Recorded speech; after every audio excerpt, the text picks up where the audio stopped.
Hi, my name's Paul Roberts. I'm the founder of Ghostwatch Paranormal, a paranormal team based here in Los Angeles. My pronouns are he, him. And yeah, I'm here to talk all things spooky. Yes. So we met, oh my God, I think it's like 5 years now, right? 5, 6 years ago or Gotta something be. crazy like It that. has to be, yeah. It was a while ago.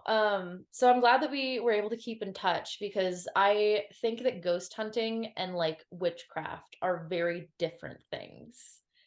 They are. Oh, they are, but Yeah. they kind of blend. Yeah, there's It's a like gray that Venn area. diagram. But I mean, I think my experience of like spirit communication would be a completely different, like my roots of doing that, uh my methods, I suppose, of doing that would be completely different to where like you do that. Actually, Mhm. first off, I want to know your origin story. Let's get started with that, of like how you even began to start doing ghost hunting. Like, why were you like, I want to do ghost hunting? I'm gonna set this up, and then like, how long have you been doing it? That's a lot, but if you can give me the origin story. Brace yourself. Here we Okay. go. So it must have been about 2010, 2011.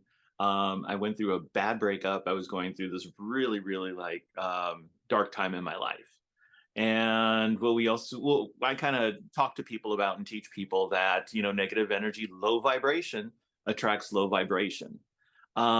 So during that period, I didn't know it was happening to me at the time, but that's when I became, and I hate to say the D word, 5 minutes into this, not that D word, but um, I knew what you meant.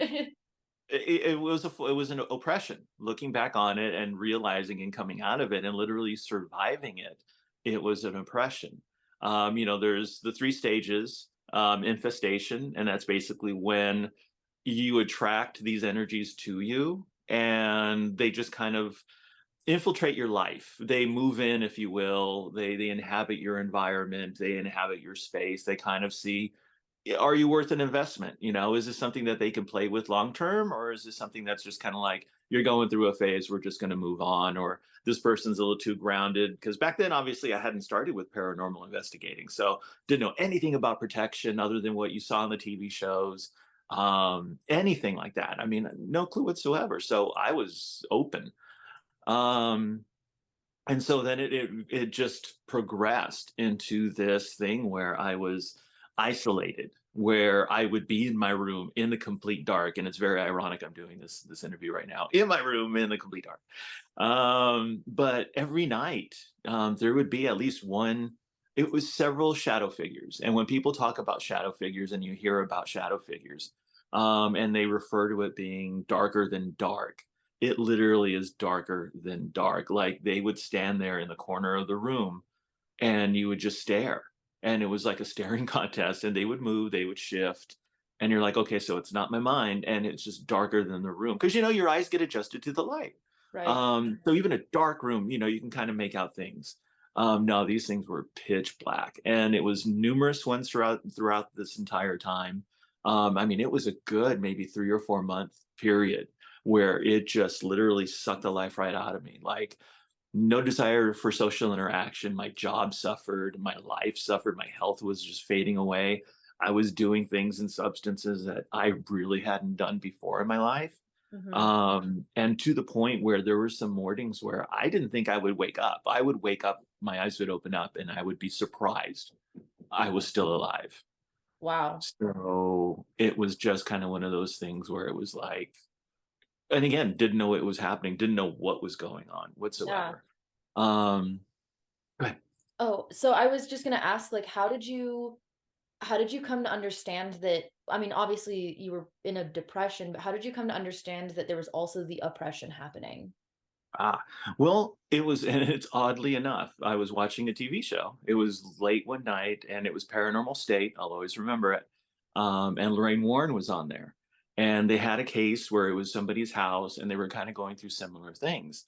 And she just literally laid it out step by step. This is what they do. This is what happens. This is what's going on. And that proverbial light bulb just went off in my head, going, "Holy crap, that's me." That's me.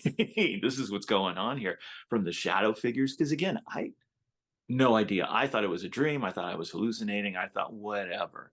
But the second that that light bulb went on, it was like, okay, now what do I do? And in that episode, she was very, very um, direct about being intentful. You know, getting these energies out of the house, reclaiming your space. I'm not religious per se, so you know, I can't bring out the holy water. I can't bring out the crucifixes or rosaries. That's just not me. That's not who I am. So it just literally is kind of a thing of will, if you will.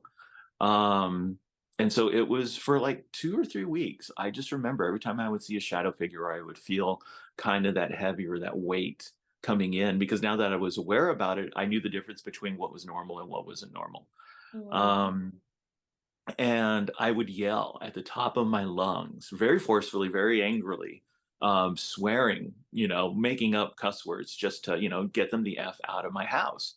Get out of my house, get out of my room. This is my life. This is, you know, and just reclaiming everything I possibly can. mm. And it literally was maybe about 2 or 3 weeks of that every night, Wow. going through that kind of yelling. And then finally, it was like the best way I describe it is like if you had a big balloon in front of you and it popped. No lights, no flashing, no anything like that, but it just felt like the pressure popped. Like, you know, when you're going up to the mountains or something like that and your ears pop. Yeah. That kind of a pressure change, it just popped. And all of a sudden the room felt lighter. Like my dogs would not come into the room. They'd be at the threshold when my door would be open. They would come to the threshold, they would just kind of look inside and they wouldn't come inside at Mm, all. Same with my roommate. He would come in, you know, he wouldn't come in. I mean, before it was like, "Yeah, it's part of the house." Nope, just stay at the door and just be very uncomfortable and very uneasy about everything. But the second that that pop happened, that change happened, all of a sudden the dogs were fine. They were jumping in, they were coming in. So I was quick to jump on it and repainted the room, changed things around, refreshed everything, got rid of all the weight and just kind of cleared out the room. And that was it. So then that kind of got me thinking a little bit about like, well, if these energies are out there and they're attracted to low vibrations, well, then how many other people are they doing this to? Because the thing is that after oppression, it's possession. So right. at that point of oppression, you know, whatever the dark energies are, they could either say, "Okay, I've had enough fun. I'll come back later," and that's another conversation a little bit after this one. Okay.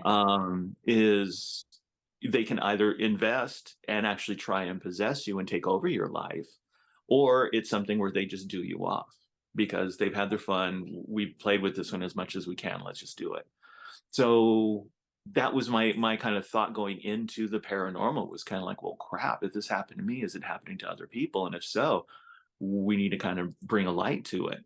Right. Um, So and so you started kind of doing ghost hunting and I mean all of this in order to basically like help other people who are going through the same thing that you went through?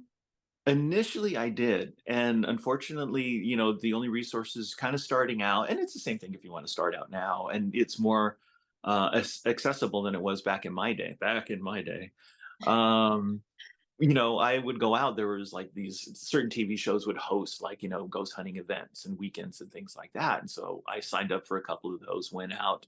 First one I ever did was in Albuquerque at the St. James Hotel.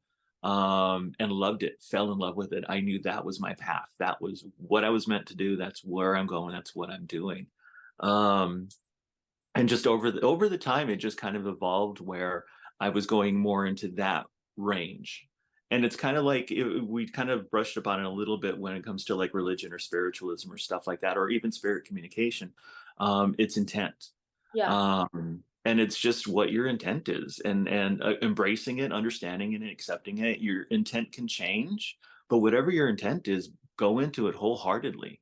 Whether you're going in for to help people, residential cases, whether you're just going into it if you want to do kind of like exploring and investigating in that respect, if you want to go a little bit more scientific and try and record, you know, data or collect evidence to prove something, all everything's valid, you know, everything's on the table. It's just understanding what your intent is and then going into it. So mine shifted a little bit. It went away from kind of like, oh, I need to help everybody, because I think probably a year into it, I understood I didn't have a skill set. I'm not the people person, so I was kind of like, oh no. That's not a good look. So let me go ahead and just go follow my passion and go to as many of these places as possible and document as much as I can and show people and say, hey, look, there are other things beyond us, kind of in the world. Right. I'm curious, so like you were explaining these entities that you were coming into Mhm. contact with.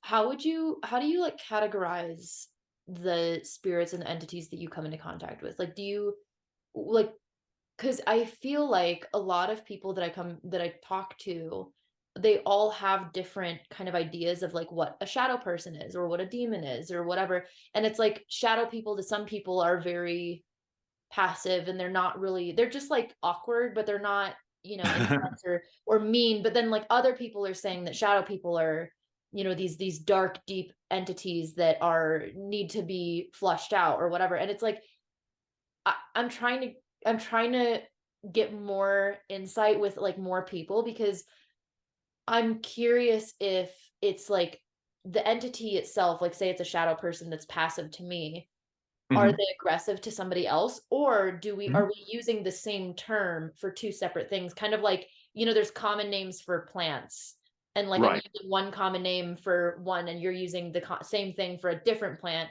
but if we used, like, the scientific name, they'd be completely different. So right, right. it's like the categorizing has always fascinated me because I feel like it's always different depending on the person, and the fact that um, that you're, like, always going out and, like, putting yourself in these situations and, like, reaching out.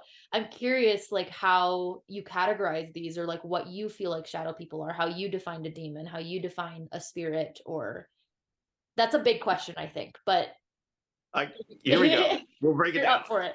Yeah, yeah. Um, Get ready. so the two general categories that I go into it with, and again, it's just personal belief. Everyone's going to have different categories and different ways of kind of filtering what they interpret as spirits. I refer to ghosts as anything that was living. So a human, a pet, something like that. You have the subcategories and the classifications of ghosts. You've got the residual energy, which to me is just basically energy that's been imprinted over the years at a location. The typical one that you hear about is a lot about, like, the maid going up and down the stairs, or the nanny in the children's room, or something that was repetitive over the years, and you just kind of leave a little bit of that energy imprint at a location. A lot of hotels talk about that. They always say that, oh, we catch a maid going into that room or that down that hallway or up these stairs or something like that. It's just because it's just repetition. There's intelligent. Those are the ones that interact with you. That when you ask, hey, can you make a noise, or can you do something, or move anything, or affect the environment, and they actually do, kind of respond to you in that. Um, then you kind of go into more of things where I just kind of refer to them as energies, things that haven't been living. I technically I put poltergeist energy into that kind of category. Because my understanding, poltergeist energy is a manifestation of energy from a person, whether they have abilities or know they have abilities or not. It's just kind of this energy that gets cast off. And then over time, it just kind of coalesces and becomes something, and it becomes a poltergeist, and it's feeding off of the energy. So the chaos that is going through a household, because a lot of the times poltergeist energy is present if somebody is going through puberty, big changes, big hormones, big emotions. And then also the reverse of it also is when if there are people going through menopause. It's kind of the shutting down of the season, if you will. So there's a lot of emotion. There's a lot of things going on with people in Okay. that respect. So it's just a lot of chaos, and that's why when you get the poltergeist energy, you get a lot of things about, like, cupboards closing up and door, and TVs coming on and off, and light bulbs blowing up, and it's just these bursts of random energy that just gets released. And so Um, poltergeists aren't usually, at least in your experience, aren't usually like spirits themselves trying to make themselves known. It's more of like an accumulation of an energy that has become a separate thing. yes, and Ah, over time, however, they do. If they don't disperse, if they're not taken care of, yes, they can eventually. Like, I mean, this is over years and years and years of this energy being in your house. They can gain, I guess, intelligence, if you will, and they can become kind of something unto their own, and they can be a spirit. And then that's when you have really the troublesome poltergeists where, knives are flying at you or glasses are coming off and it's a little bit more of an attack than it is a manifestation, if you will. It sounds similar to, like, something of, like, a servitor that kinda, like, got Mhm. loose, or Mhm. I don't think tulpa would be the right term, but maybe something similar Right. to. Yeah, that's interesting. I've never heard it been, explained that way. Yeah. Well, and again, just Yeah, my good just my Wikipedia on that. one. Paul's Um, Wikipedia. then you get into like, again, you go into the energies of the elementals. You get cryptids, more like skinwalkers and things like that, but I throw that into that category too. Okay. You do get the demonic, you do get the angelic, you do get Lord, you know shadow people. You do get that kind of an energy.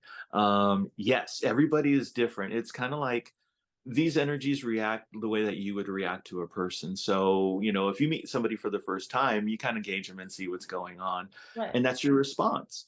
So, somebody who is, with the shadow people, it just depends on their reaction to you. So, in my case, they didn't touch me, they didn't bother me, they just observed. So it was passive in that regard. However, I did know and come to understand that, just them being in that room drains your life. It's a life draining, energy draining kind of feeling. So what you're describing is what I call something like a watcher. Mhm. Is like, yeah, Sure. like, it, because a lot of the time, anytime I've ever had them around, they're all I feel like I always describe them as, like, creeps outside the window, where they're, like, Yeah. pressed up against the window and they have these, like, hollow eyes, and it just feels like they're, like, mouth breathers, and you're just like, Yeah. "Ew," like, you're like, "Go away."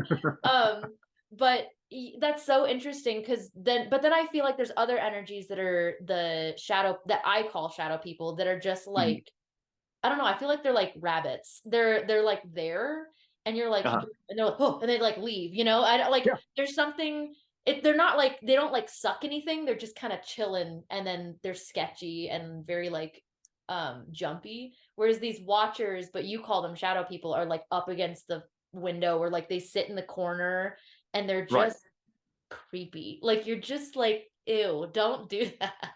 Right. Yeah, Right. that's Um, interesting. and on some investigations, we've come across that kind of the shadow that you were talking about, that are more like rabbits that are just trying to avoid being seen, Yeah. that are kind of checking you out, but I'm not going Yeah, to they're, like, really around the corner, they're engage like, "Who is that?"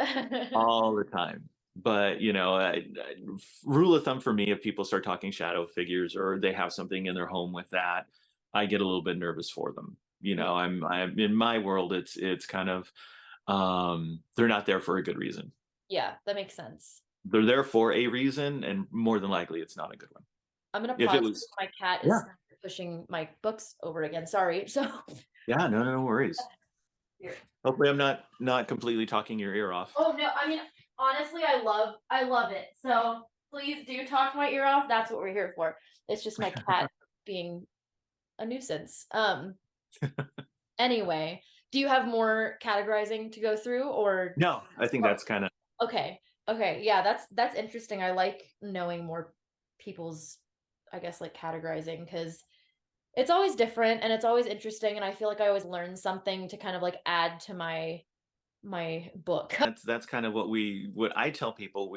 I started teaching classes this year, Oh, okay. so it's kind of interesting. But I also tell people that's one of the thing I tell students. It's kind of like don't take my word for it.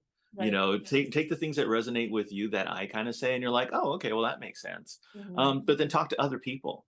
Go on investigations. Don't get some of your information off of the internet or off the TV shows. Sure, sometimes they drop little tidbits of information that are great, but don't take that as law. Don't take that as your Bible, because believe me, television and YouTube, and no offense to YouTube, No, no, I get it. I get it. All you the know, offense to YouTube. yeah, but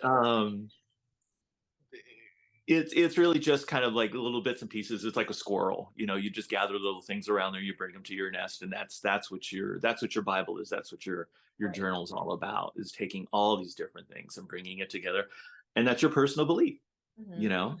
So yeah, it just gets me nervous when I see people that, can quote a TV show up and down, left and right, and that's the way things are. It's like, oh, okay, well, Yeah. you're not gonna have fun. I mean, with things like this, like with things like interacting with the spirit world, it's one of those things that you can only teach so much, and you can only, like you really can't teach the whole thing. You really can't. You can only No. teach like a small percentage, and the rest of it is really just personal experience of like going in there and like understanding yourself, because again, like a lot of it's energy. So it's Yeah, hard, you can't like explain energy or explain, like right. how that interaction happens. My Um favorite thing is people will ask me like, well, what can you tell me or prove to me that they're ghosts or prove to me that there's an afterlife? And I'm like, I can't. I can't. Can't do Yeah. it. I You're know. gonna have to figure that one I out. get that as like a practitioner all the time. They're like, "Prove to me magic's real." And I'm like, "Why?" I'm Yeah. not going to, because I feel like I'm crazy half the time. So like I'm not gonna try to prove to somebody else.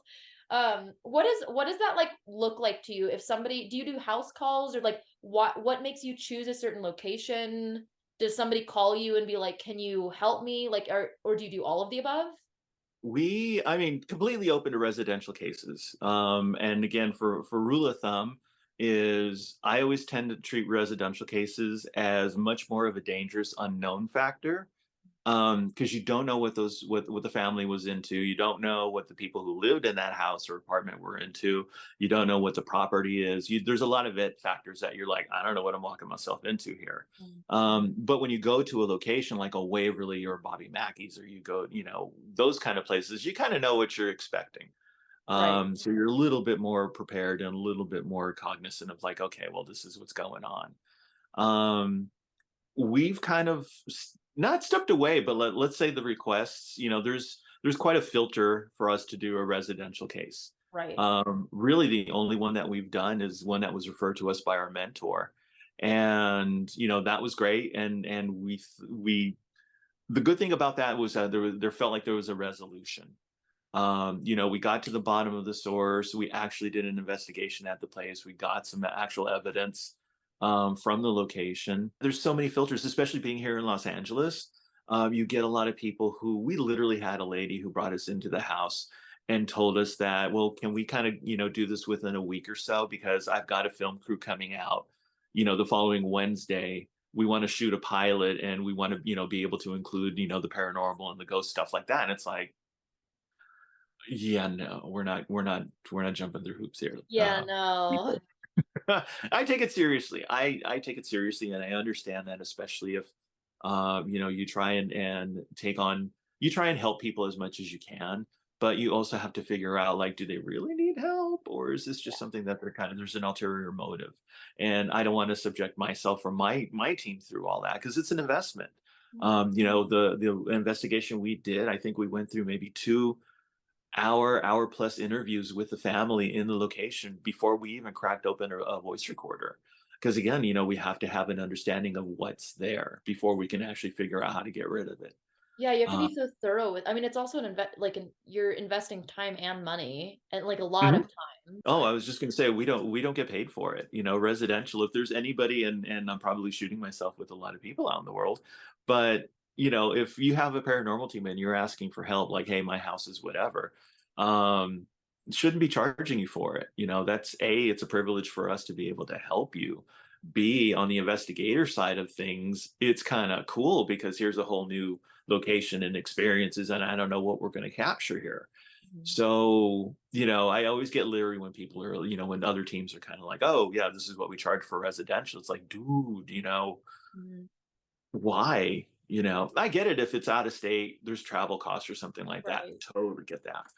But, if it's somebody who's in your town or nearby or something and it's not really an inconvenience to you, then yeah, why are you charging people? I just don't trust it.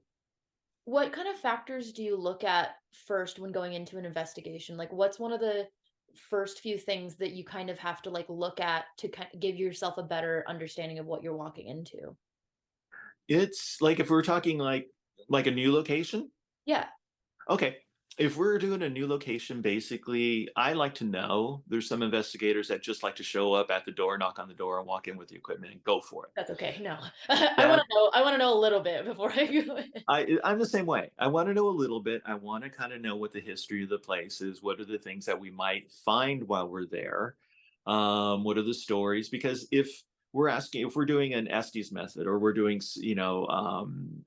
spirit box communication or anything like that, and we get responses or we get names, and it's actually relevant to the history of the place, then that's good, and that gives us the encouragement of like we're going down the right line of questioning. Let's keep going with that. Mm, If you don't really know, it's just kind of like, well, they're throwing names out left and right, and you're like, okay, well, what's the relevance of this? I don't know.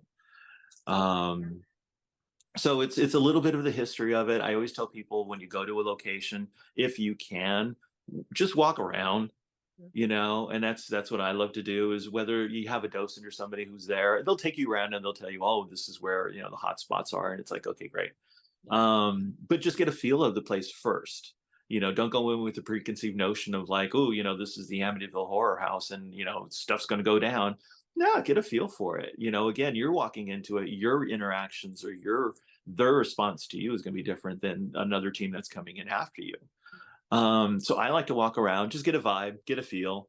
I kind of at the point where I can kind of get a feel of like, if there's a room that feels really itchy, then I make note of it, and it's like, okay, let's come back here later tonight and let's do Yeah. something like that. But getting comfortable with the environment, that's number one. And then after that, it just literally is, yeah, once you kind of have an idea of where the hot spots are for yourself, then it's just breaking out the equipment, figuring out what you want to have coverage. If it's just audio, if it's audio and video. If you don't want to have coverage and you're just going to go cover it live, while you're recording, while you're doing, question and answer sessions. It's kind of like that. We play it by ear. Okay. And does that like dictate what kind of, I mean, I'm assuming it does, what kind of equipment that you're using and like what kind of equipment that you're packing and bringing and Oh yeah, well, I bring everything because you oh, never okay. know. You're just, yeah, just in case. Okay. I'm one of those packers. So it's literally like, yeah, I have, I think I'm up to 6 cases now. So I'll bring Jesus. the equipment. Some stuff you can't use. There's some things like I have a 360 camera Mm, that I can plop in the middle of the room, and it just captures everything in the room. So, because I was always annoyed by every TV show, everything that like, there's a noise and you have to do this, and you look over and you missed it. yeah. With the 360 camera, you don't miss it. It's capturing everything around you. So all you have to do is rewind the tape, turn the camera angle around, and you could see, okay, what made that noise? Or did that door close on its own? Or what happened? Oh, that's actually Um, genius. So is that one of I your love like it. go-to trusty tools? I've not, You're like, I need the 360 camera. That I I've, won't leave the house without it. I don't, but I've Yeah. not used it. It's Uh, hilarious. We've used it once at one investigation. No, actually, it was a handheld 360. And again, caught an amazing capture of a kind of like this apparition that manifested itself. And you're like, the heck? And it what was can cool I have because that we had, clip? Can I put that clip in here? yeah, I think I could, yeah, I could send it to you. Oh, that'd But be awesome. it literally is, we have one camera that's a regular camera kind of pointing in that area, and you see nothing. But the second we flip over and we have a kind of a full spectrum or wide spectrum camera filming that same area, Hmm. that's when you see something manifest. So equipment wise, it just like you said, it depends on the vibe of the place. You could break out the dowsing rods, you could break out, I don't go anywhere without a video camera or digital recorder. Everything after that is just bells and whistles and toys. It just depends, like, how they manifest themselves. If you have people walking down the hallway, or you hear footsteps or something like that, you break out the REM pod, you break out the K2s, you break out kind of like the um EDM machines, that can sense vibrations, and light up if like floorboards start moving, because you want more of the visual thing. Yeah. Uh, so you could see it, and then you could show it to somebody else, going, "Dude, look, this is this is what happened." So yeah, it just depends on the vibe and what we break out. Because sometimes, yeah, you don't really need everything. What okay, so I guess we're walking through your investigation. So you already went through what the first things you look at and then the things that you bring. What happens then? So you get in there, you start it, I'm assuming, like, after the sun goes down, and then do you just kinda, like, walk in and be like, "Hey, Pretty how's it going?" much. Or, like, what do you know, like, what do you where do you even start with that? Pretty much. Yeah? We've started. We're working with the Los Angeles Police Museum, and we tell a lot of the folks who come in there. We've done a couple of investigations with some newbies, if you will, that have been part of the tour, and we kind of explain to people that it'll happen in the daytime. Just because we're doing this at night. Let's be honest. It's for the creep factor. It's for the spookiness of it all. That's what y'all came for. But no, these poor folk who work here day in and day out, they have stuff going on in the morning, afternoon, early evening. It happens all the time. It's just we're usually too busy or things are too loud that we really don't notice what's going on around us. At nighttime, things get still, it gets a little quieter, and you're a little bit more focused, and that's when you can kind of start hearing things that are going off. That makes But yeah, first thing is again, once you do your walk around, you kind of introduce yourself. It sounds goofy as hell, but they have to know who you are, and who your team is, and why we're there. And hey, we're not here to like mess things up. We're just here to communicate and talk. And if there's any messages you might have or want to convey, we're here to listen. We've brought things that you could talk to, and we can record you. Um, and it's funny because we always talk about like in America, and especially on the West Coast, we really don't have those hauntings where it predates kind of a lot of recording technology. We say, if you talk into this, it can record you and we can play it back and listen to it. oh, Most things understand that because that was the technology. Even back in the Old West, they had the old, phonographs and things like that where they understood that, oh, okay, got it. Um, when, yeah, if you're talking about something that was like back on, Eastern Europe or something like that, that's a they're gonna little be bit like, more, "I don't know what the fuck what? that thing is." What are you telling me? Yeah, what is this light? Why is there light? Why I don't That's um true, I never thought about that. I mean, like, I guess I have in a way, but also, like, not when you're doing investigations. I guess you assume that they see all these other people and then just, like, yeah, assume that they kind of get it, but yeah. yeah, that's an interesting approach of being like, "Hi, this is my name, and, like, this is what this device does," so that we can communicate, and this makes it Oh easier yeah. for both parties. And we literally like, with the REM pod, we walk up and it's like, look, this is how it works. And it makes noise, doesn't hurt you, doesn't do anything like that. It just lets us know that you're with us. The fascinating thing is that the REM pod, you've seen them, it's kind of the red disc thing with a little antenna that sticks up.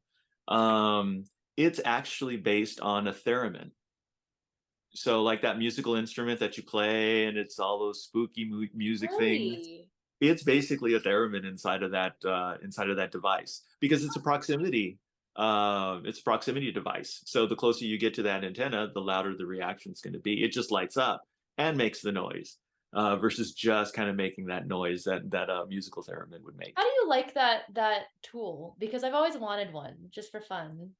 I like it, and like you said, it's just for fun. Yeah. Like I said, once you move past a recorder and a digital recorder and a camera and stuff like that, everything else is just kind of bells and whistles for me. It's like, okay, that's cool, but hey, if something lights up or they are able to communicate with you in that regard, then that's even more epic.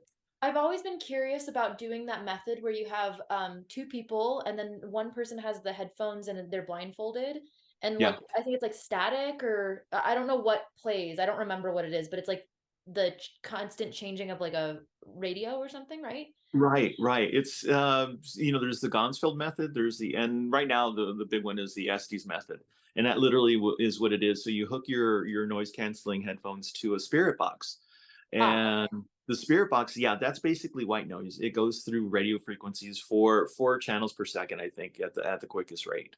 So really, it just should be static. You should get clips of words, little blips of music here and there, but nothing really else. And they say spirits are able to use that to kind of communicate through that device. But what you basically are is you're cutting off all of your senses because you're in the dark. You have a blindfold on. Your sense of hearing's gone because all you're doing is going into the white noise. Gonzfil, what that does, it actually creates this thing where you have ping pong balls, and you have a red light that shined into your face or shone into your face. And that also kind of it's thinking about like, and I hate to say it this way, but think of Insidious when people go out into the the other realm. Yeah. It's kind of like that. You almost want to put yourself in a place where you're just kind of free floating, and these energies are able to kind of come around and interact with you in that regard.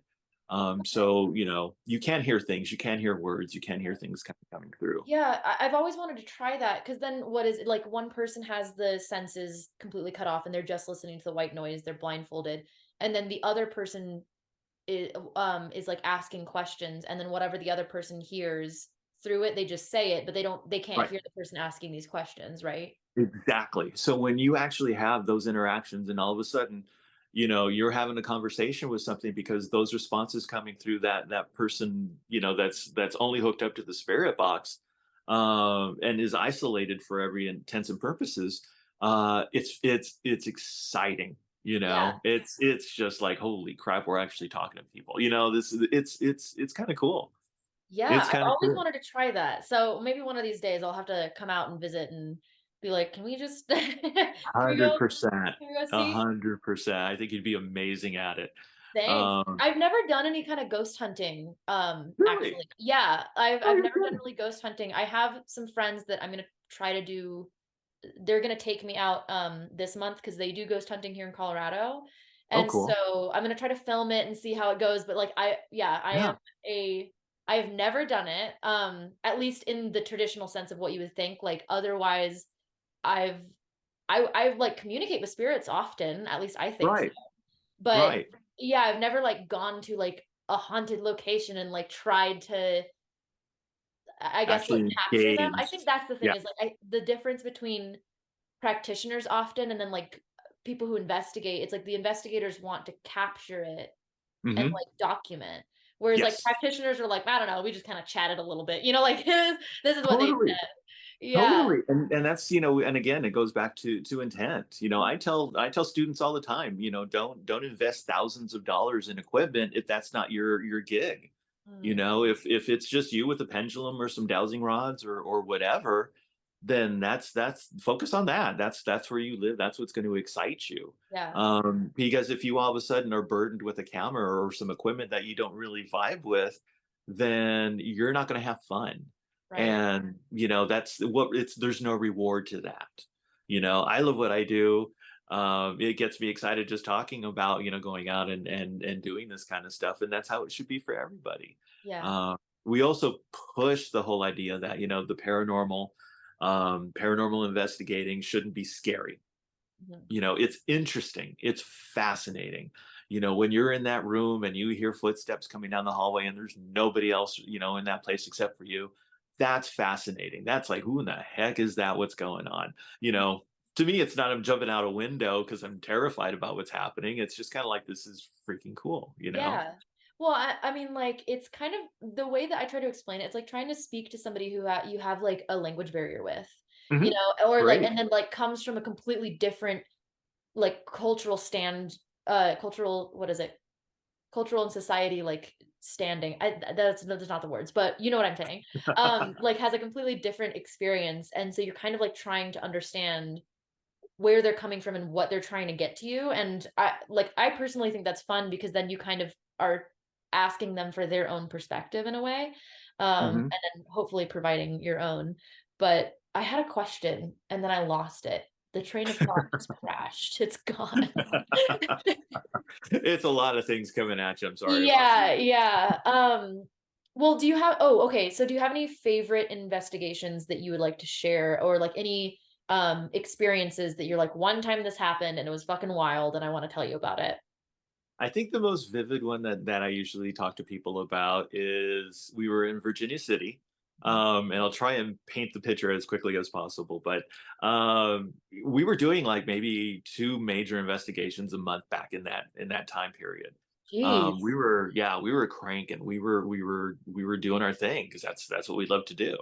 Um, and we had just gotten back from meeting Lorraine Warren at the in Connecticut. We went to the Warren Museum. We hung out there. I mean, it was life for me. It was life changing because again, it was the moment where I was able to personally thank her for saving my life. She had no idea who the hell I was or what was going on. She filmed the episode. She, walked away and was like, great, this was cool. But it's like, Yeah.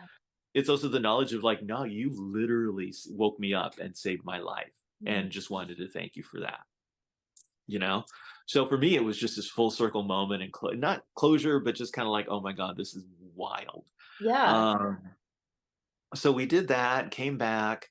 We went to Virginia City, and we've been to Virginia City in Nevada several times. It's like 30 minutes north of Reno.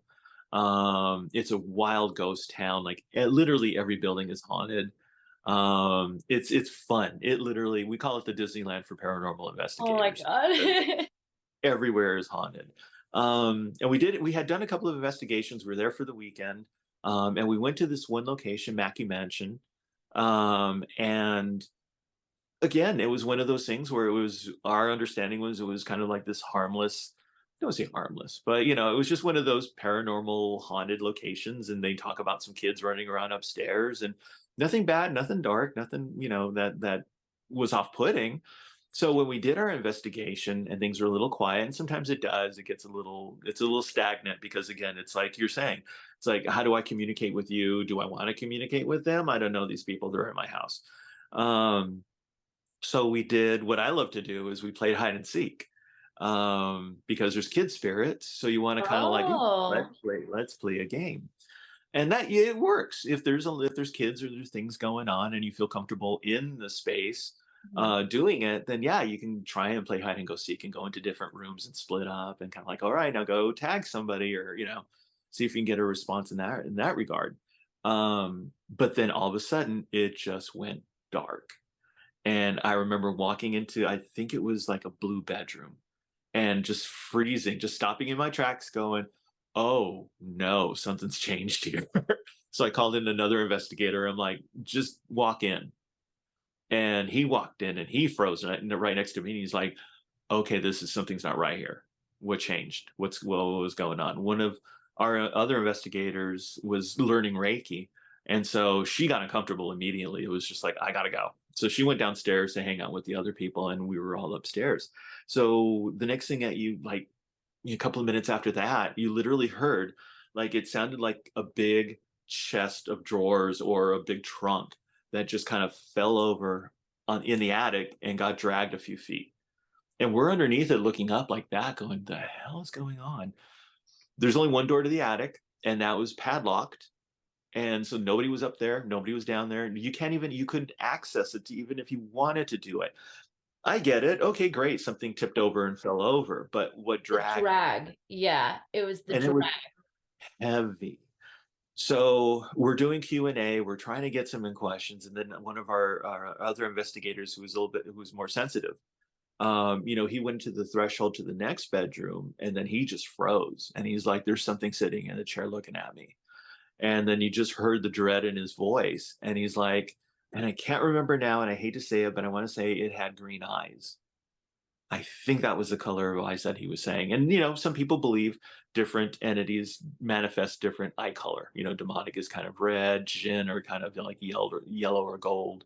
Um, I forget what green was, but and he was just saying it's just staring at me, and then it's something that I can't do, but when he's trying to communicate with it, it's just like he's just staring at me. And then he kind of took a step back, and he said it just kind of slithered from the chair that it was sitting in and kind of went under the bed. He's like, now it's under the bed. No. Yeah, and it's Stop all still the here. slithering. I don't want the slithering. So we're like, okay, great. And so then Great.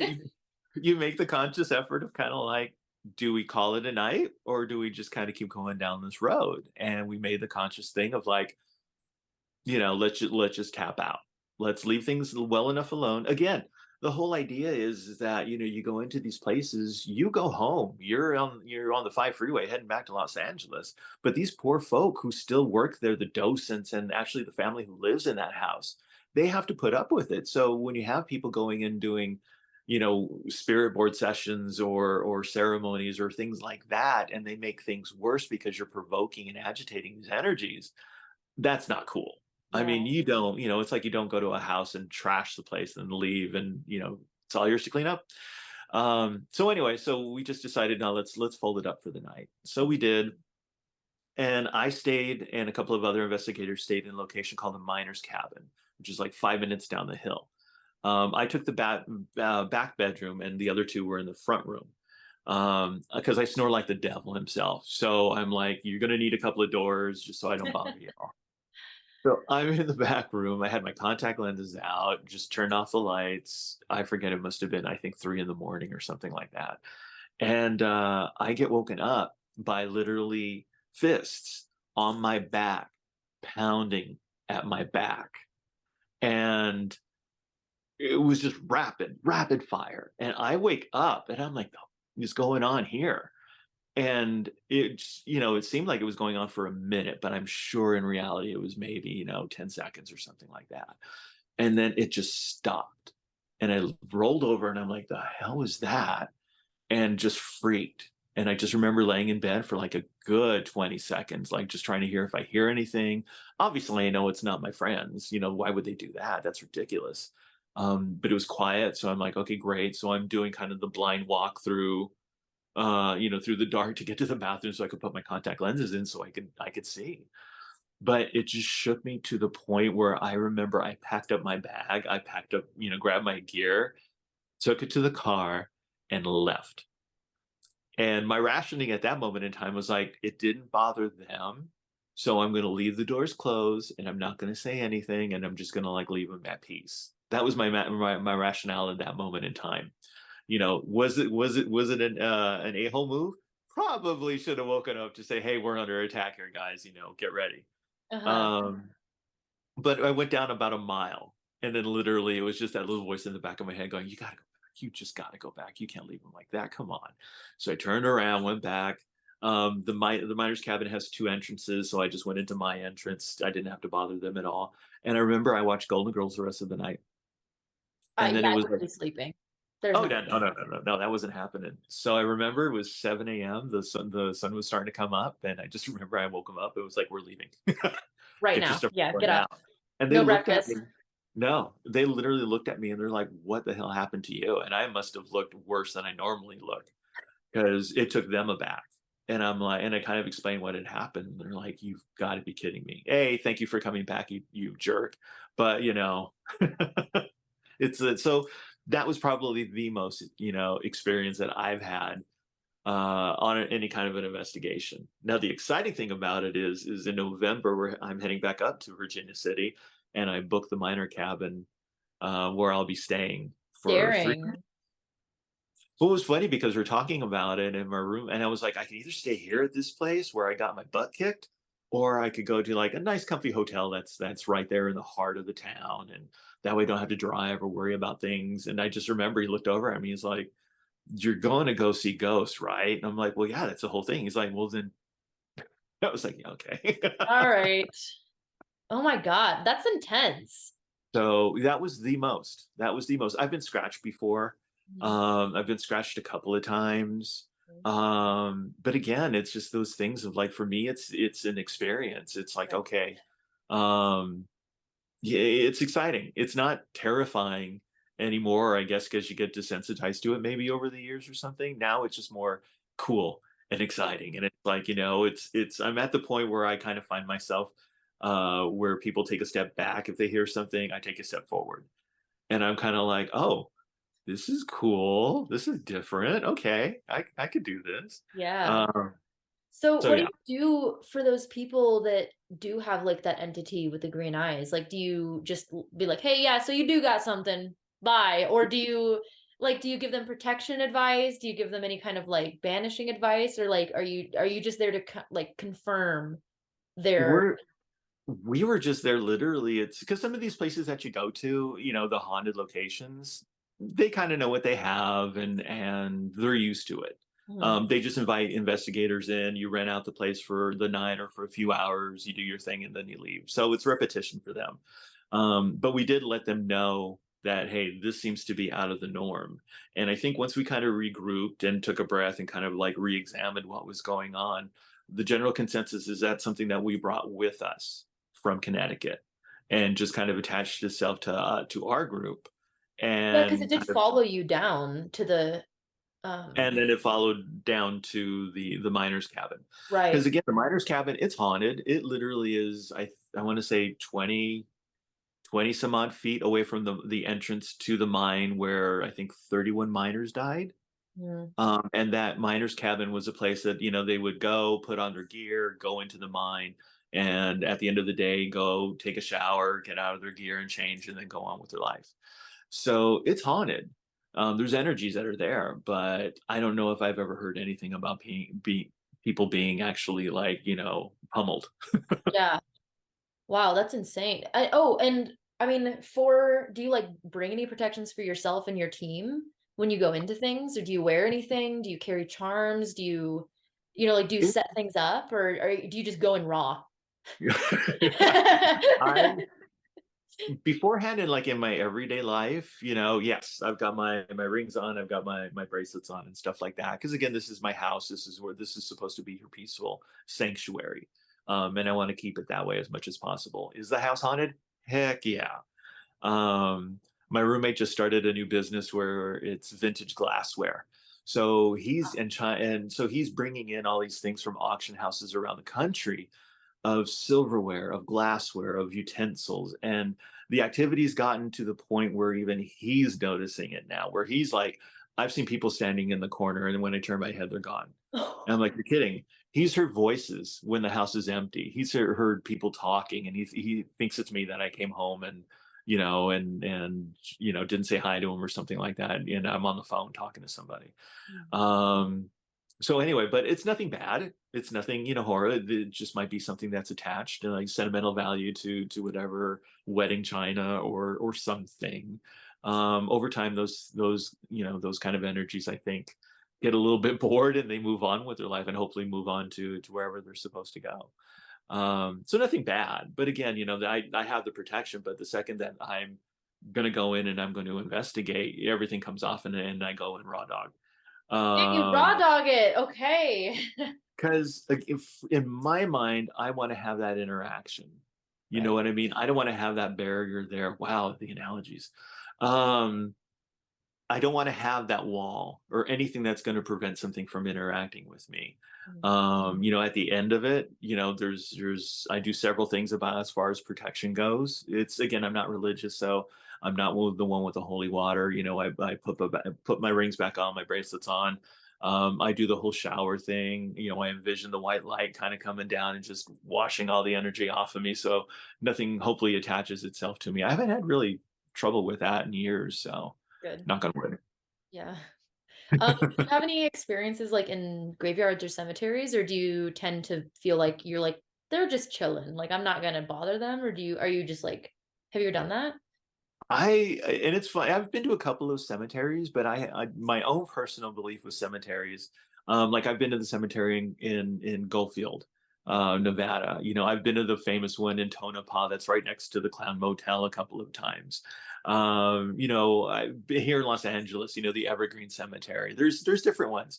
Um, I don't think there's anything there.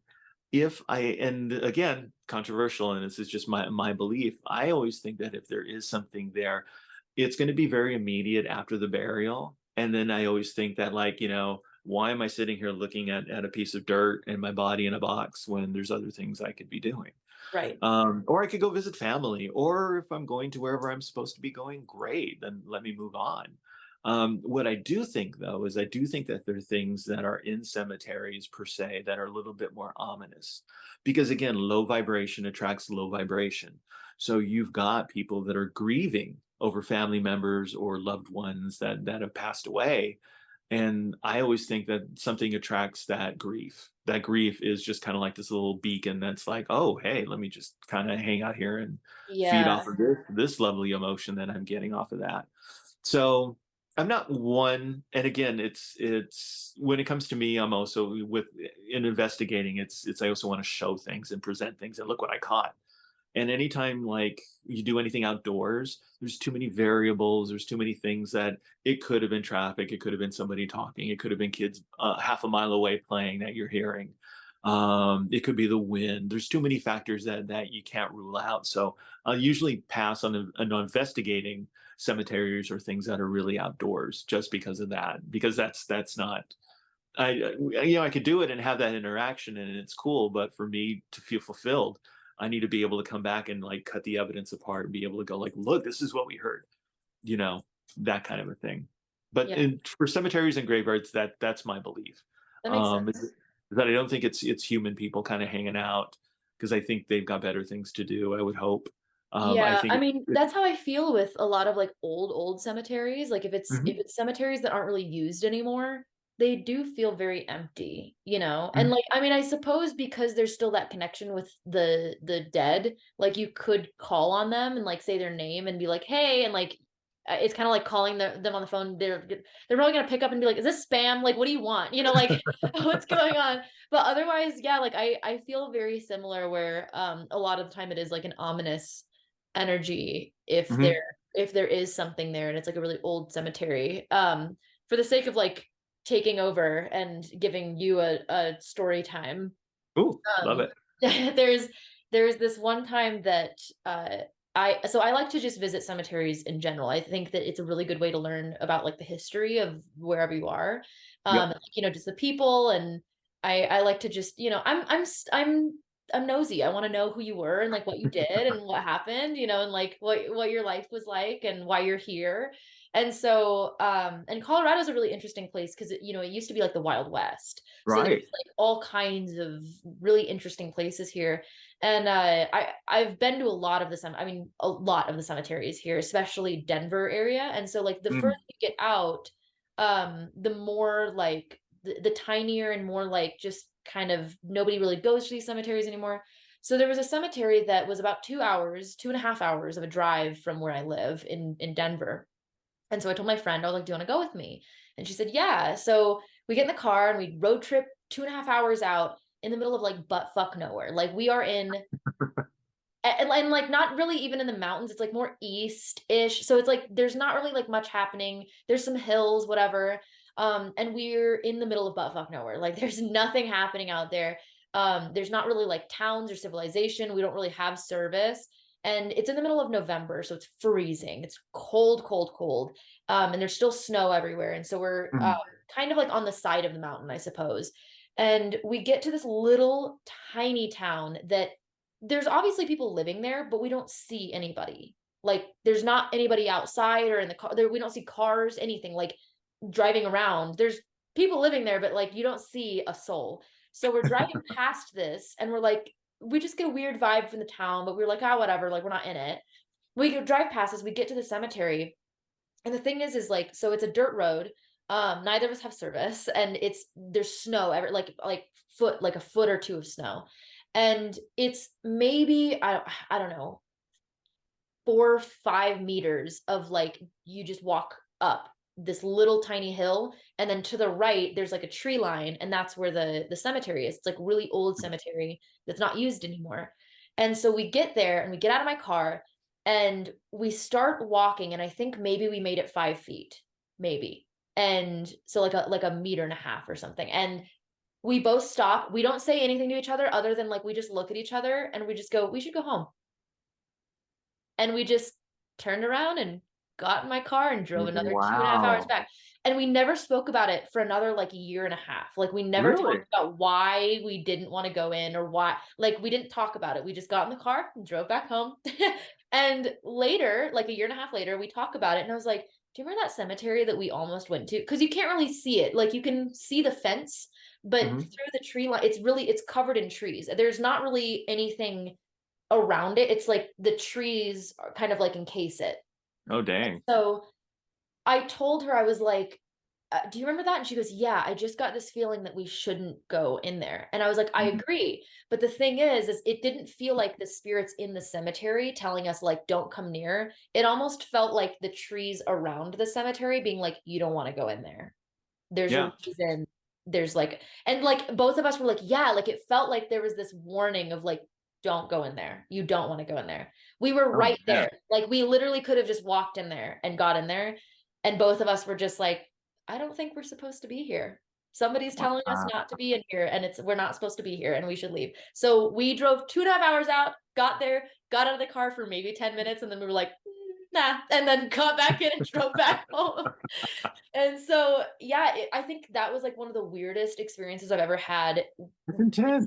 Yeah, with cemetery specific. I've definitely been uncomfortable where I'm like, "Ooh, there's, like, something Mhm. weird in here," but I've never had, like, something outside of the cemetery being like, You don't wanna be in there." And I'm like, Wow. "Okay." So we listened to it and we left, and I'm Well, good for you. the curious part of me wanted to be like, "Why?" But Yeah. obviously, that's probably not a good idea, but yeah, I've always been curious, like what it was or why, and I never got to see the cemetery. I think I have drone footage, but Oh, wow. yeah, because we flew my drone for a second. I was like, while we're here, but Oh, otherwise, cool. like I don't have any. I have no idea what the cemetery looks like other than like from above. Dang. Super weird shit. But that I agree with you, the ominous thing. I don't know if there was like still spirits in there or if there was something else in there that like fed and just like hung out and the trees were like, we're gonna keep you here so that you don't cause trouble. Oh, I don't know. that's an interesting theory too. Yeah, I mean, there's a lot of theories. I have no clue what could be in there, but it did not feel good. So No.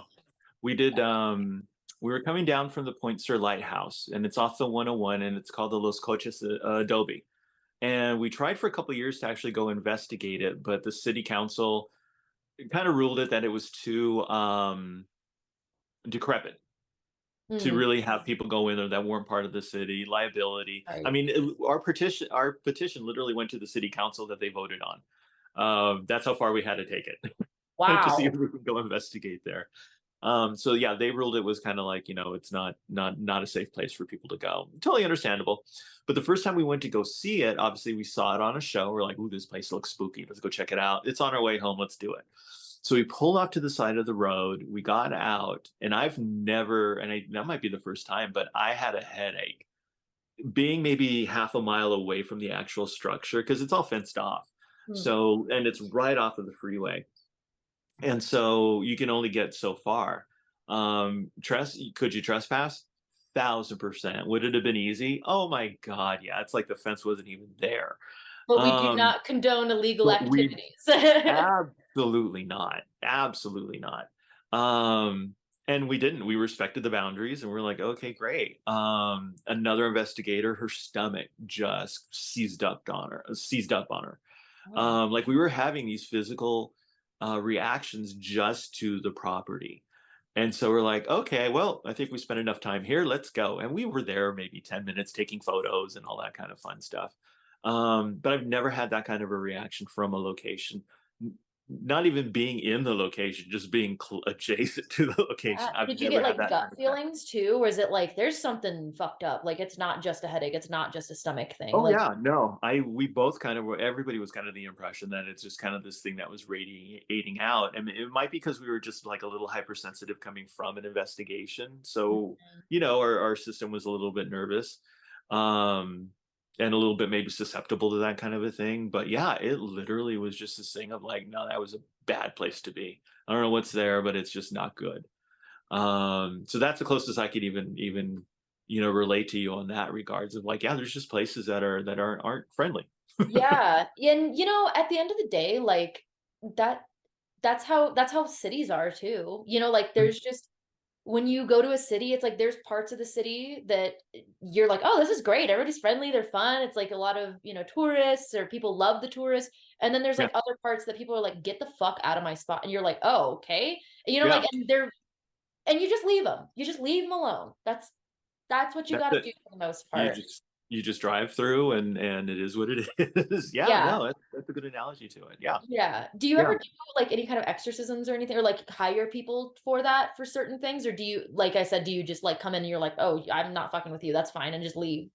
No, knock on wood, we've never encountered anything that demonstrative. We've never really encountered anything, that That's kind of good. evil, let's say, or dark.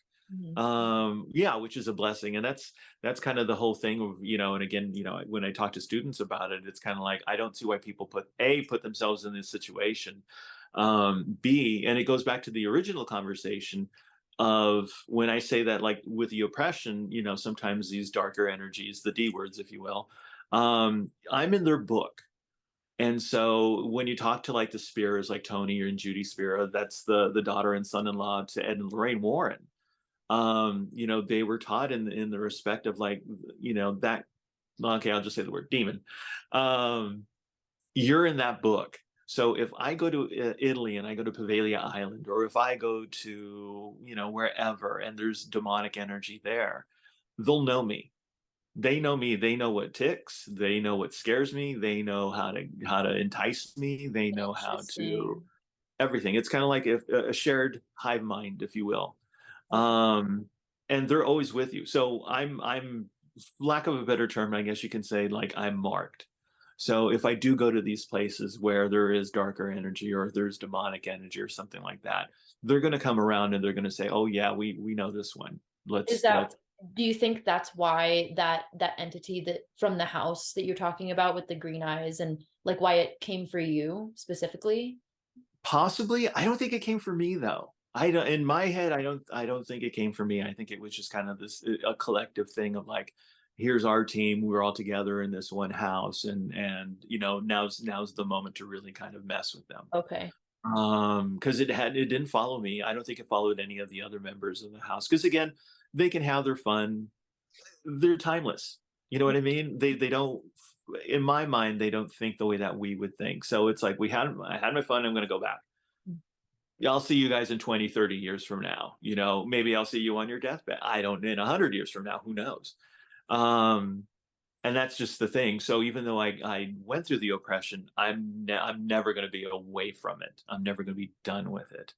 So yeah, we've been lucky that that's never manifested itself again. Um, and we've never had to worry about an exorcism or anything like that. We've That's never had good. that dark. For for okay, at risk of sounding really ignorant, are there any movies Have you that listened to what I said? are there any movies that you feel, I guess, capture experiences of I get more like darker entities or just like spirit communication in general really well, or even aspects of it? Because like when Yeah. people, for example, for me, like when people ask about like, oh, are there any movies that are witchy that like are accurate, it's like there's things about the craft, there's things about practical magic, but like I wouldn't say that either of those are like that's how it is, it's like Yeah. there's aspects to it and certain reasons. Like, do you feel that there's movies that kind of capture pieces of Oh that yeah. really well? If we're talking about, like, if we're talking demonic, I honestly say, look at the original Exorcist.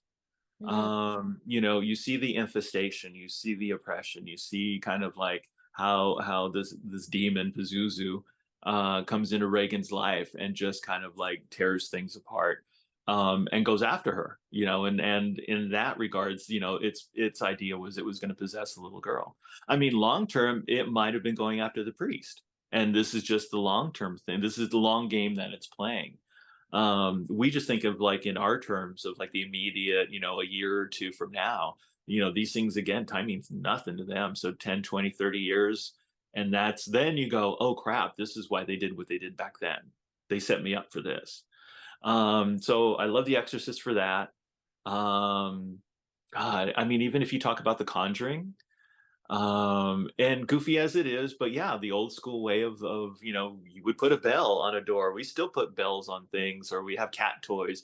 We do low tech stuff, we do high tech stuff. You still kind of get the same thing. And if it's easier for an entity to push a little cat toy and have it light up than affect a K2, then great.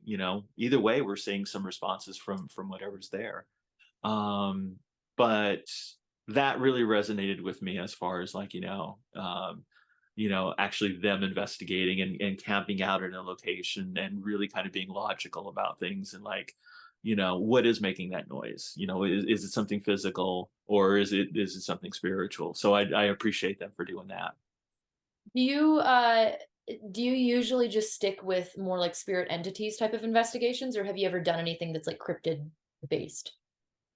It's funny, and now this, and just between you and I, the funniest thing is that I am petrified about going into the woods and going to like find Bigfoot or going to the swamps of Louisiana for the Rougarou. That terrified. Give me a Really? suitcase and I will go into Waverly Sanitarium by myself. I will go into Nevada State Prison by myself. What? I That's not a problem. But for some reason, me if you ever watch, there's a movie called Willow Creek. Okay. And the lead actor from it is actually on Expedition Bigfoot, Bryce Johnson. Nice guy. Yeah. Um, but that movie terrified me because What? it's this whole thing of like you're out in nowhere and there's nothing you can hide, there's nowhere you can go. That thing's going to outrun my fat ass. So there's no hope for me. What am I going to do? Do you have a Um, cryptid that you're like most terrified of? You like how I'm like poking and prodding. I'm just curious, like which is there like one specific that you're like, fuck that thing, or is it just all of them? it's not necessarily the cryptid itself. I think it's just the environment or that of being in that Okay. environment where you're not in control, they're in control. Mm. So Bigfoot out there, Loch Ness monster. It sounds goofy, but if I'm on a boat and something's gonna tip the boat over, I'm I freaking agree out. with you there. The Kraken? You know, Hell no. Hell no. we Like don't know what's down there. We really don't know what's no, down we there. don't. Big fin squid. I can't remember what the scientific name is, but it's literally a squid that's like it looks like an alien and it's so cool and it's on the depths of the ocean and it has these tentacles that are like I mean like meters long. They are so long that reach all the way down to the floor and they drag across the floor to like pick up things. Oh my And God. I'll put like a little video, like if you haven't seen it, it's the creepiest, but it's so cool. Like, Oh why are we yeah. looking for aliens when we have an ocean? Beyond Oh, me. don't get me started on all that. That's a whole other thing. If I was gonna say anything cryptid wise, Yeah. that kind of gives me the heebie-jeebies. Like if I thought that it was like that kind of a deal, skinwalkers. Mhm. Horrifying. Like I don't know if you've seen the videos where people go out to the cabin and you hear like, a woman crying or you hear a baby crying. I And haven't seen legend is those. that's what they're doing is they're trying to draw you out into the woods where they're gonna, kill you. Yeah, well, So there's this video that it's like a guy, I think he's on TikTok and like he's famous for it now. He lives in that area that's like called like Skinwalker Ranch or whatever. Like he okay. lives in Yeah, that area. right.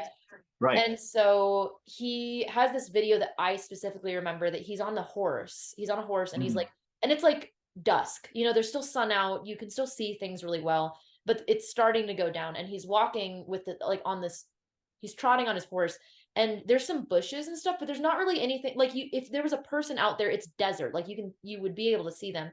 And you Yeah. just hear like way too close, just hey, Oh. hey, and the horse is like it Oh, won't go forward. And I was like, listen to the horse, and it's like, right. hey, and it gets closer, and like the guy was like, come on, let's go, and the horse turns around and books it, and I was like, absolutely not. Right. Um, Right. That would be the one. I agree with you. I think skinwalkers by far are the scariest. I will not say that word if I'm like out in the mountains, especially not here in Colorado. Oh, I was gonna say, yeah, you're kind of in that territory. I mean, It because I'm protected in my home, and I believe that. I have protections. This place is warded like a fucking it's like a military base here spiritually. But at the same time, like if I'm out and about, I'll be like, don't say that word. Like, don't say that. Don't say Yeah. Why are you gonna poke a bear? no, yeah. Like I'm like, look, even if you think that I'm crazy, I don't want to take the chance of me being right. I don't want to take that chance. Do you? Right. Exactly. Uh, Exactly. yeah. So I'm like, absolutely I've not. I've seen that horror movie one too many times. I'm like, Mhm. nope.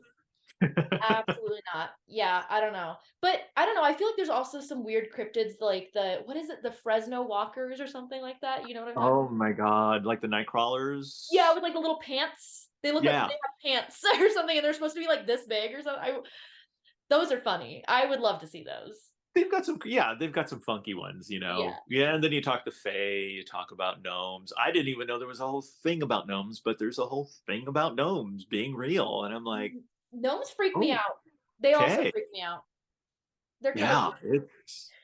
It's wild, and it's like it's kind of like, I tell people because it's when I go and I hang out at Dylan's shop now, it's kind of like they do magic. I do ghosts. That's what I do. That's my focus. That's y'all do what you do. Right.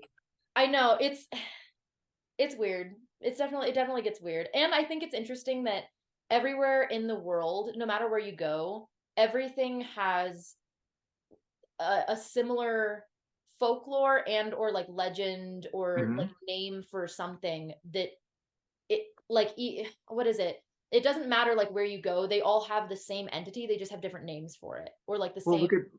look at snakes.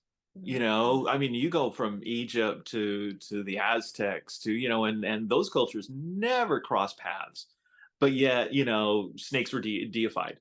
It's Mhm. like, oh, okay. Yeah, and Why not cats. an owl or something? Or cats? Yeah. Cats. It's like, okay. Yeah, there's these common threads that are just everywhere. And you're like, all Mhm. right, well, that's interesting. I mean, even ghosts for that, matter of fact, it's kind of like Like the lady in white, doesn't, like, every culture almost have, like, some kind of, have like, the lady lady in in white white, type and I'm gonna of. mess this up, but La Llorona, Yeah, everyone's got the weeping woman, who's mourning the death of her kids. Yeah, yeah, there's kind of like these folklores that are just kind of everywhere. yeah. Well, I mean, we've definitely eaten up a lot of your time, so sorry, but thank you No, for, hey, I coming love on and babbling. letting me poke and prod and ask a bunch of all of these questions, and it's definitely super interesting, so thank you for coming on and, like, giving me the whole laydown for it. Well, I appreciate it. This is wonderful catching up with you, Yeah, and you and too. and I appreciate you letting me go on and babble for I don't know how Yes. long, but I love doing it. So Good. Well, where can people find you if they want to follow you on Instagram or take some of your classes? yeah, What are all your links? And then you can send them to me and I'll put them below. But yeah, like I give appreciate me it. a plug, a verbal plug. We're pretty much on every social media platform. I just kind of started TikTok, Mhm. but it's a lot for one person. But Instagram, usually that's the best way to get a hold of us. We're on X, we're on Threads, we're on Facebook for the older generation. Like I said, we just kind of started TikTok. I'm about to redo our YouTube page Okay. because right now we started it out and we basically threw clips up there, but we never did anything with them. Mhm. So now what I want to do is go back and take those clips and cut it into like a larger thing where we put context to it and talk more about the location and what the experience was. I like to think of it in my head when we're rebranding it. It's kind of like we're the anti YouTube channel. We're not going to talk and we're not going to scare people. We're not going to say this is the most horrific thing until next week when that's the most horrific thing. Um, it's just so where people can go learn and they can understand and like, oh, that's a cool place. I want to go visit it. This is what we encountered there, and then integrate our evidence clips into the story. Yeah. So a little bit more of a story time with some evidence clips thrown into it. But that's kind of the direction I think I want to head with the YouTube Yeah, I stuff. like that. Do you have any other resources that you feel are at least like somewhat reputable that you're like, if you want to start learning more about investigating or things like that, like this is a good place to start? Or would you be like I us? I let no, please. Um, I always tend, and I give it out to my class when it comes to like when we talk about protection. Mhm. It's a book. Oh my God, and I'm just gonna mess it up, but it's by Michelle Belanger. Oh, it's the Ghost Hunter's Guide to Ghost Hunting. It's a ghost hunter guide or something like crap. I'm so sorry, but I'll send you the information Yeah, for yeah, it. just send me the link and I'll put it in By there. Michelle Belanger. It literally is the best book that I've come across as far as like simplifying the ability to protect yourself. So I tell people about that, and I use it as an example. So like after investigating, is to raise the level of your vibrations. So go eat something, go treat yourself to dessert, go eat a pizza, go have a drink, go dance, go do something that's going to make you feel really good. And that's going to help you shake off if there's anything that's attached or anything that's looking for low vibration. That'll just help kind of like, dissipate it and go on about your life. Right. But it's an easy read. It's easy to apply kind of things. If I could figure it out, then and anybody can. So yeah, I usually hand them out to the class, and it's kind of like, all right, here's just take a look at this. And again, that's this person's way of protecting themselves. You might have a different belief set that protects you. So that's the best resource I can say dependably. Sweet. I would recommend. Thanks for coming on. I really appreciate it. And I am going to hopefully ask you to come back and let my Patreons poke and prod maybe a different time because I definitely forgot to Sure. ask them for their questions. So Yeah. maybe if I could do that, then we'll have that exclusive video on my Patreon. But otherwise, that is all. So thanks for watching. Best of luck. Be kind to each other. And may your gods treat you as you've treated others. Bye.